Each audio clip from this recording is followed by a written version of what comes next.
আমরা এই আমাদের এডিশনাল এসপি স্যার মহোদয়ের কাছ থেকে আমরা যে আশ্বাস পেয়েছি তাতে আমরা সন্তুষ্ট না হলেও আমরা এই আশা নিয়ে আমরা আজকে কর্মসূচি এখানে আমরা স্থগিত করতে চাই। কিন্তু এটাও বলে রাখতে চাই, এক সপ্তাহের মধ্যে যদি আমরা আইজিপি স্যার মহোদয়ের সাথে আমরা সাক্ষাৎ করার সুযোগ না পাই, সেক্ষেত্রে এই সপ্তাহের পর আমরা আবার আমাদের কর্মসূচি ঘোষণা করব আপনাদের মাধ্যমে। আমি ক্যাডেট এসআই মোহাম্মদ মুসাদিক 321 জনের পক্ষ থেকে কথা বলছি।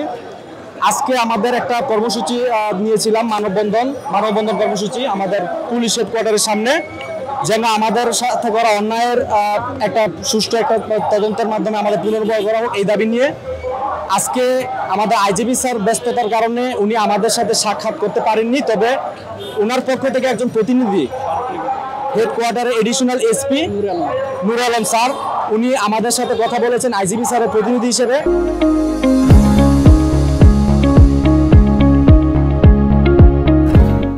এবং উনি আমাদের পক্ষ থেকে স্মারকলিপি গ্রহণ করেছেন, আমাদের দাবিগুলো উনি শুনেছেন, আমাদের কষ্টের কথা, আমাদের মানবিক কষ্টের কথা শুনেছেন, আমাদের পরিবারের অসহায়তার কথা শুনেছেন। উনি আমাদের আশ্বস্ত করেছেন এই সপ্তাহের মধ্যে আইজিপি স্যার মহোদয় স্যারের সাথে আমাদের একটা আনুষ্ঠানিক একটা সাক্ষাতের ব্যবস্থা করে দেবেন। আমরা হচ্ছে ডিসিপ্লিন বাহিনীর সদস্য। আমরা প্রথম থেকে এখন পর্যন্ত শান্তিপূর্ণ এবং সুশৃঙ্খলভাবে আমাদের কার্যক্রমগুলো সংশ্লিষ্ট কর্তৃপক্ষ সহ আমাদের অভিভাবক যারা আছে সবার কাছে আমরা উত্থাপন করার চেষ্টা করে আসছি এবং চেষ্টা করব ইনশাল্লাহ।